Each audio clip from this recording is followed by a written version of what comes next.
கர்த்தருடைய பரிசுத்தமுள்ள நாமத்திற்கு ஸ்தோத்திரம். இன்றைய நாளின் கர்த்தருடைய வார்த்தையாக யோபுவின் புஸ்தகம் 42வது அதிகாரம் 2ஆம் வசனம். தேவரீர் சகலத்தையும் செய்ய வல்லவர், நீர் செய்ய நினைத்தது தடைபடாது என்பதை அறிந்திருக்கிறேன். எனக்கு அருமையானவர்களே, சகலத்தையும் செய்ய வல்லமை உள்ளவர். தேவனால் கூடாதது ஒன்றுமே இல்லை. மாம்சமான யாவருக்கும் தேவனாகிய கர்த்தர் என்னால் செய்ய முடியாத அற்புதமான அதிசயமான காரியம் ஒன்று உண்டோ என்று சொல்லி கேட்கிறவர் இந்த நாளிலும் இந்த வார்த்தையின் மூலமாய் சொல்லுகிறார். சகலத்தையும் அவர் செய்ய வல்லவர், அவர் செய்ய நினைத்தது தடைபடாது.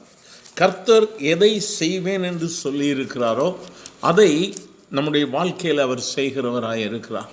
அவர் வாக்குத்தத்தங்களின் தேவன், சொன்னதை நிறைவேற்றுகிறவராக இருக்கிறார். சங்கீதம் 78ஆம் அதிகாரம் கடைசி வசனங்களை வாசிக்கும் பொழுது, ஆடுகளை மேய்த்து கொண்டிருந்த தாவீதை தேவனாகிய கர்த்தர் தெரிந்தெடுத்து இஸ்ரவேல் ஜனங்களின் ஆளுவதற்காக ராஜாவாக மாற்றினார். அந்த தேவன் இன்றும் அவர் ஜீவிக்கிறவராய் இருக்கிறார். அவருடைய வல்லமை குன்றி போகவில்லை. ராஜாவாக அவனை அபிஷேகித்து என் இருதயத்திற்கு ஏற்றவன் என்று சொல்லி தன்னுடைய வார்த்தையை உறுதிப்படுத்தினார். ஆமோஸ் தீர்க்கதரிசியின் புஸ்தகம் 7ஆம் அதிகாரத்தை வாசிக்கும் பொழுது ஆமோஸ் சொல்லுகிறார், நான் தீர்க்கதரிசியும் அல்ல, தீர்க்கதரிசியின் புத்திரனும் அல்ல, நான் மந்தையை மேய்க்கிறவனும் காட்டத்தி பழங்களை பொறுக்கிறவனுமாய் இருந்தேன். ஆனால் மந்தையின் பின்னாலே போகும் பொழுது கர்த்தர் அழைத்து, என் ஜனமாகி இஸ்ரவேலுக்கு தீர்க்க தரிசனம் சொல்லு என்று சொல்லி என்னை அழைத்தார். ஆமோஸ் தேவனுடைய வார்த்தைக்கு கீழ்ப்படினான். எனக்கு அருமையானவர்களே, கர்த்தர் நம்மை அழைக்கிறவராய் இருக்கிறார். அழைத்தவர் உண்மையுள்ளவர். அவர் ஒரு நாளும் பொய் சொல்லுகிற தெய்வம் அல்லவே அல்ல. ஒருவேளை இன்று உன்னுடைய வாழ்க்கையின் சூழல்களை கண்டு நீ ஒருவேளை பின்னடைந்திருக்கலாம், சோர்ந்து போயிருக்கலாம்.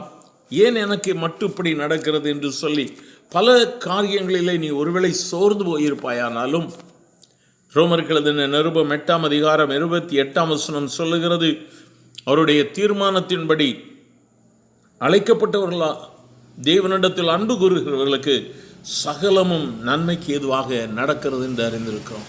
அவரால் அழைக்கப்பட்டிருக்கிறோம், முன்குறித்திருக்கப்பட்டிருக்கிறோம். அந்த வார்த்தைகளை கேட்கிற தேவ பிள்ளையே, இன்று உன்னுடைய வாழ்க்கையில் ஒருவேளை புயல், போராட்டம், பிரச்சனை, வாழ்க்கையில் பல காரியங்களை சந்தித்து கொண்டிருக்கிறீங்களா? வியாதியின் கொடூரம் ஒருவேளை உங்களை வாழ்க்கைகளை சந்தித்து கொண்டிருக்கிறதா? கர்த்தர் எல்லாவற்றையும் மாற்ற வல்லமை உள்ளவராக இருக்கிறார். அவர் சகலத்தையும் செய்ய வல்லவர். அவர் சொன்னது தடைபடாது. இயேசுவை நோக்கி பாருங்கள், அவர் நிச்சயமாக உங்களை உயர்த்துவார். சூழ்நிலைகள் மாறும், காரியம் மாறுதலாய் முடியும். எங்கள் அன்பின் ஆண்டவரே, ஆசீர்வதிக்கப்பட்ட இந்த காலை வேளைக்காய் ஸ்தோத்திரப்பா. உம்முடைய வார்த்தைக்காய் ஸ்தோத்திரம். நீர் செய்ய நினைத்தது தடைப்படாது. ஒரு மனிதனும் அதை தடை செய்து நிறுத்த முடியாது ஆண்டவரே.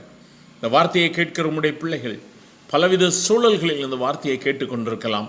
ஆனாலும் எல்லாவற்றையும் மாற்றி கர்த்தர் செய்ய நினைத்தது தடைப்படாது என்பதை நிரூபியும், ஆசீர்வதியும். இயேசுவின் நாமத்தில் பிதாவே, ஆமென், ஆமென்.